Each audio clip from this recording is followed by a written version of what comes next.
என்று சொல்லி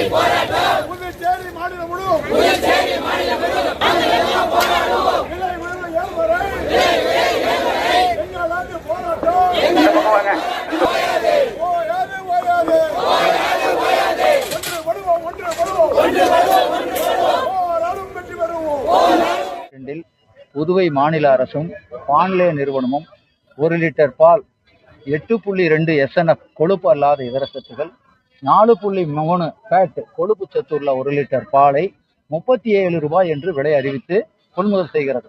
ஆனால் நடைமுறையில் அந்த அளவுக்கு 4.3 ஃபேட்டும் 8.2 கொழுப்பு சத்தும் கொழுப்பு அல்லாத இதர சத்துக்களும் கொடுப்பது என்று ரொம்ப கஷ்டம். கூடுதலான தீவனம் கொடுத்தாலோ அல்லது வரட்டு கறவையில் மட்டும்தான் வரும். 90% கறவை மாடுகளில் அந்த அளவுக்கு அரசு கேட்கக்கூடிய சத்து அளவு என்பது வராது. ஆனால் நடைமுறையில 1 லிட்டர் பால் என்பது 31-32 ரூபாய்க்கு மேல கிடைக்காது. இன்னும் குறைவாக 30 ரூபாய்க்கு மேல தான் கிடைக்கிறது. ஆகவே அரசு ஒருபுறம் 37 ரூபாய் என்று அறிவித்தாலும் கூட நடைமுறையில் 31-32 தான் கிடைக்கிறது என்பது சொல்ல வருகிறோம். இப்போ தற்போது நாங்க என்ன கேட்கிறோம்னா, அந்த அளவு என்பது தரத்தினுடைய அளவு என்பதை 4.0 ஃபேட்டு 8.0 SNF கொழுப்பல்லாத இதர சத்துக்களை 4.0 8.0 தான் அனைத்து கறவையாளர்களுக்கும் அறிவிக்கக்கூடிய பால் விலை கிடைக்கும். 1 லிட்டர் பால் அந்த அளவில் 60 ரூபாய் விலை தீர்மானித்து கொடுக்க வேண்டும் என்று வலியுறுத்துகிறோம். அதுபோக மக்களுக்கு என்ன சொன்னா, இது உணவுக்கான உற்பத்தி.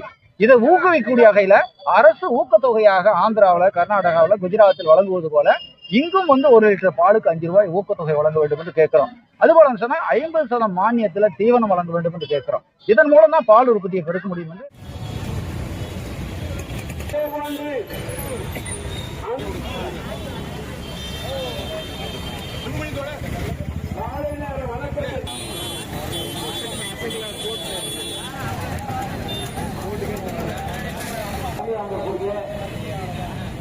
புதுவையினுடைய மாநில செயலர் வருகை நடைபெறக்கூடிய